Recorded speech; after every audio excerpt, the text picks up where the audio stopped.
दिन आके अब गांव समाज की जो जमीन कब्जा उसको भी दिए हम लोग। पहले तो हम लोग सबसे पहली बात है कि यहाँ जात विशेष और धर्म से कोई मतलब नहीं है किसी पार्टी से। यहाँ सिर्फ एक जाति जो बिटिया को न्याय दिलाना।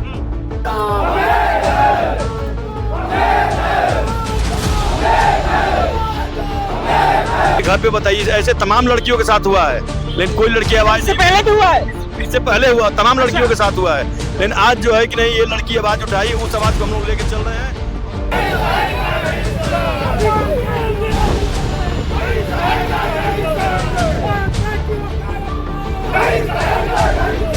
निश्चित रूप से कार्रवाई जो हुई है उसमें और अधिक कड़ी कार्रवाई हो सकती थी, जिसके डिमांड के लिए, जिसकी मांग के लिए हम लोग यहाँ एडीएम साहब के पास आए थे।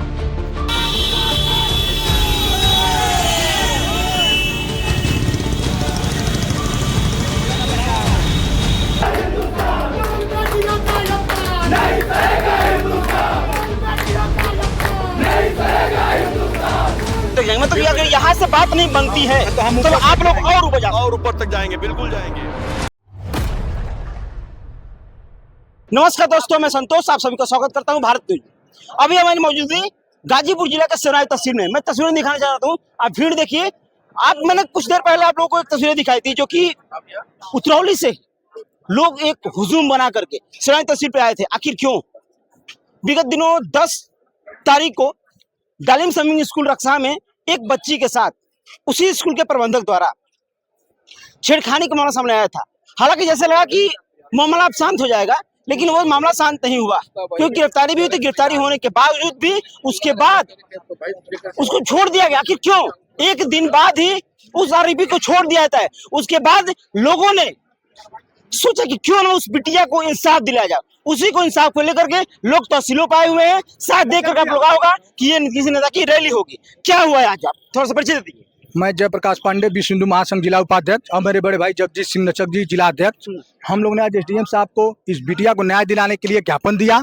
उसमें एसडीएम साहब ने हम लोग को आश्वासन दिया है, स्कूल जो है जीएस की जमीन पे बना हुआ है, हम लोग भी उसके खिलाफ दिया है पूरा डॉक्यूमेंट, और कुछ समय लिए हैं, 1 हफ्ते का। अच्छा, आप लोग ये स्कूल के खिलाफ लिए हैं या फिर बिटिया को इंसाफ दिलाने? बिटिया के इंसाफ दिला के अब गांव समाज की जो जमीन कब्जा उसको भी दिए हम लोग। पहले तो हम लोग सबसे पहली बात है कि यहाँ जात विशेष और धर्म से कोई मतलब नहीं है किसी पार्टी से। यहाँ सिर्फ एक जाति जो बिटिया को न्याय दिलाना।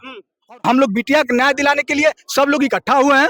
अगर कार्रवाई प्रशासन से नहीं होती है तो इससे बृहद रूप में लड़ाई लड़ी जाएगी, संसद से सड़क तक लड़ाई लड़ी जाएगी। अच्छा, इससे पहले गिरफ्तारी भी हुई थी। हाँ। गिरफ्तारी होने के बावजूद भी एक दिन बाद ही आरोपी छूट गया। क्या कहना चाहेंगे इसके बारे में? अब देखिए, वो कोर्ट का विषय, कोर्ट एक दिन में छोड़ता है, 2 दिन में छोड़ता है, कि उसको सालों में छोड़ता है। कोर्ट के विषय पे अब हम लोग कुछ नहीं कह सकते, लेकिन निश्चित रूप से कार्रवाई जो हुई है उसमें और अधिक कड़ी कार्रवाई हो सकती थी, जिसके डिमांड के लिए, जिसकी मांग के लिए हम लोग यहाँ एडीएम साहब के पास आए थे। सैकड़ों हजारों नौजवान थे, लोग नारे लगा रहे थे। सबका ये कहना था कि जो कार्रवाई हुई है वो कार्रवाई अभी संतुष्टजनक नहीं है, उसमें और कड़ी कार्रवाई होनी चाहिए, जिसकी डिमांड हम लोग ने एडीएम साहब से किया। एडीएम साहब ने आश्वासन दिया है। पत्रक में आप लोग क्या क्या दिया है? पत्रक में जो लेटर दिया गया उसमें क्या कहा? पहली डिमांड ये है कि उसको 24 घंटे के अंदर पुनः गिरफ्तार किया जाए। स्कूल अवैध गांव समाज की जमीन पर स्कूल का निर्माण है, उसको जांच करा करके उस स्कूल के निर्माण को अगर गलत पाया जाता है गांव समाज की जमीन, तो उस स्कूल को गिरवाया जाए। तीसरी डिमांड है कि उसको प्रबंध समिति, उसकी स्थिति देख करके, वो मानसिक बीमार आदमी है, जो 7 साल 8 साल 10 साल 15 साल के बच्चियों के साथ जो छेड़खानी करे, उसको हम ठीक आदमी नहीं कह सकते, वो मानसिक बीमार आदमी है। और जो मानसिक बीमार आदमी के हाथों में स्कूल का कार्यभार देना बहुत ही गलत और खराब।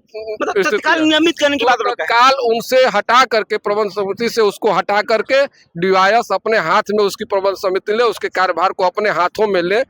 ये प्रमुख मांगे थी, और उसके अलावा बहुत सारी चीजें थी। अच्छा, कहा जा रहा है कि बिटिया को बंद कमरे में बुला करके छेड़खानी की गई। क्या कहना? बिल्कुल छेड़खानी की गई है, बंद कमरे में बुलाई गई थी, जो है कि नहीं उसको उसके साथ हाथापाई किया गया। वो तो अपने आप जो है कि नहीं कलेजा मजबूत करके उसको छोड़ के वहां से भाग के चली गई। और ये आके अपने घर पे बताइए, ऐसे तमाम लड़कियों के साथ हुआ है, लेकिन कोई लड़की आवाज इससे पहले भी हुआ है, इससे पहले हुआ, तमाम लड़कियों के साथ हुआ है, लेकिन आज जो है कि नहीं, ये लड़की आवाज उठाई, उस आवाज को हम लोग लेके चल रहे हैं।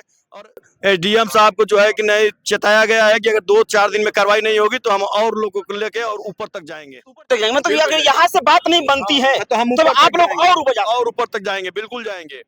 और इसके लिए जो करना रहेगा वो करेंगे। ये कोई राजनीतिक पार्टी नहीं है, वो नहीं है ऐसा। और हर तबके के लोग जाएंगे, हर समाज के लोग जाएंगे, कोई व्यक्ति विशेष या समाज विशेष के लिए नहीं है ये सबकी मतलब बेटी ये है। किसी जाति विशेष की बात नहीं रह गई है, ना किसी पार्टी ना किसी जाति विशेष, सिर्फ बात रह गई है तो एक मासूम सी बिटिया आज इस बिटिया के साथ हुआ है, कल दूसरी बिटिया के साथ हो सकता है। आखिर में ये जो मामला हुआ है ये बहुत ही गंभीर मामला हो चुका है।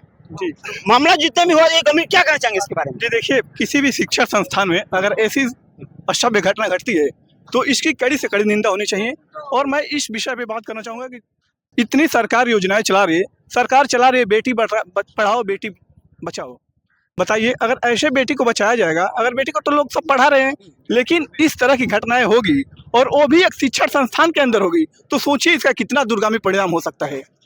मैं बनारस हिंदू विश्वविद्यालय का छात्र हूं और मैं जब सुना कि हमारे गांव में इस तरह की घटना हुई है तो मुझसे रहा नहीं गया और मैं इस घटना में शामिल होने के लिए आया हूं और मैं उस बिटिया के न्याय के लिए बनारस के लिए आए हैं? जी, बनारस होकर यहाँ आए बनारस हो कर रहे हैं। अच्छा। और उस बिटिया के न्याय के लिए जो भी हमसे बन पड़ेगा, हम छात्र यूनियन में जाके इस डिमांड को रखेंगे और हम लोग एक बड़े पैमाने पर आंदोलन करेंगे और बिटिया को न्याय दिलाने में अपना सर